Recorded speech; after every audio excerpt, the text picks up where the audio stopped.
Good evening, I'm Emily Dishno. The moment so many of you have been waiting for. District 19 Republican Congressman Trey Radel sitting down one-on-one with Fox 4 to personally address the questions you've been asking since his guilty plea to buying cocaine and stint in rehab to treat alcoholism.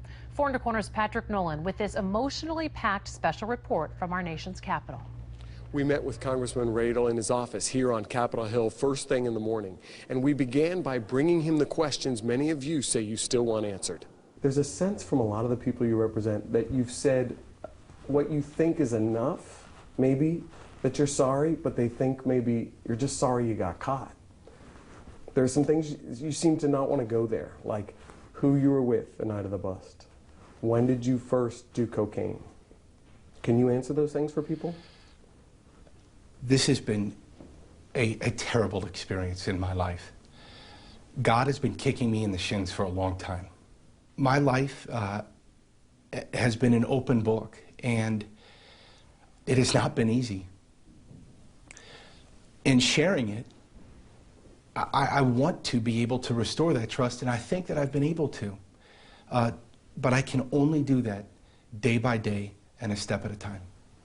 What about these steps that you could take with these people you represent right now, letting them know when you first did cocaine? There's no sense. I've experimented in starting in college like millions of others. With cocaine? People. I'm not going to sit here and go over every mistake and regret that I've made. But these specific things you haven't answered. Have you done cocaine in Florida? Have you done it in Colombia, as a former associate of yours said that you've done? For me to go over all of this and begin rehashing all of the terrible mistakes that I've made and my shortcomings, I'm a human being. I've made mistakes in my life. But I do want you to know that these are questions that a lot of people you serve want answered. And you've promised you'd be transparent with them. They feel that part of that service, and I'm not speaking for everyone you represent, there are a lot of people who are okay with what you've had to say so far, but they feel that they want you to come completely clean here. My issue is alcoholism. That's what I was treated for in a 30-day program that I went into voluntarily. I have built a support system to help me with that every single day of my life. But there's some people who see this as you skirting the issue. You were pleaded guilty to a cocaine charge. You're not saying exactly how much cocaine you've done in the past or when you've done it. I have, though. I've talked about that. I talked about that at the press conference. You said you did it a handful of times, but the federal court papers say that you obtained cocaine on several occasions just from that one source. That sounds like a handful of times right there to a lot of people. The court documents read as they do.